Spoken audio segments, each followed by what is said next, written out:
नमस्कार मंडळी, आज आपण कैरीची चटणी बनवणार आहोत.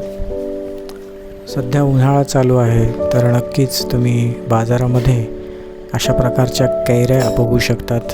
याला आपण अशी बारीक करून घेऊन त्यानंतर 4 ते 5 लसूण पाकळ्या आपण त्यासोबत घेणार आहोत. आणि तसेच तुम्ही कोथिंबीर ही त्याच्यासाठी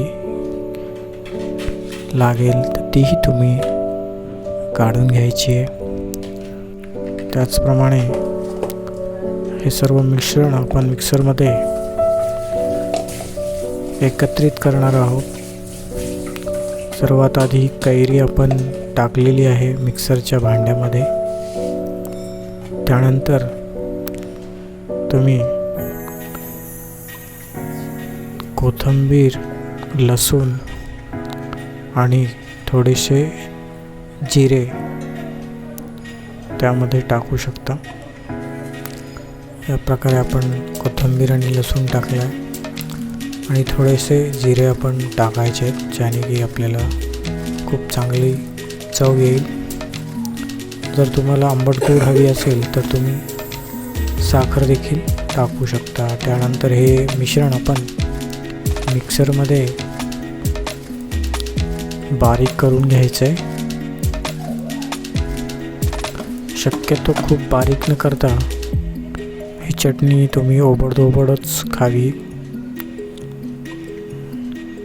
की खूपच चविष्ट लागते. खूप बारीक करून जर तुम्ही खाल तर ती तुमची चॉईस असेल. पण मला ओबडधोबड आवडते, जशी की पाट्यावर वाटली जाते त्याप्रमाणे.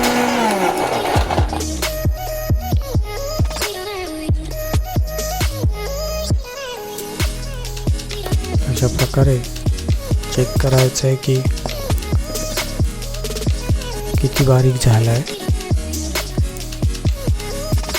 तर अजूनही थोडं आपण बारीक करू शकतो. त्यानंतर मी परत बारीक करून थोडी ओबडधोबडच दिसते आहे, त्यानुसार परत एकदा मिक्सरमध्ये काढून मी कैरीची वाटीमध्ये सर्व करून जेवणासोबत तोंडी लावू शकतो. सुंदर अशी चटणी दरवर्षी मी बनवतो आणि मला ती खूप आवडते. आंबट चटणी जेवणासोबत. चला तर मी सुरुवात करतो माझ्या जेवणाला. तुम्ही नक्कीच ट्राय करून बघा तुमच्या घरी कैरीची चटणी.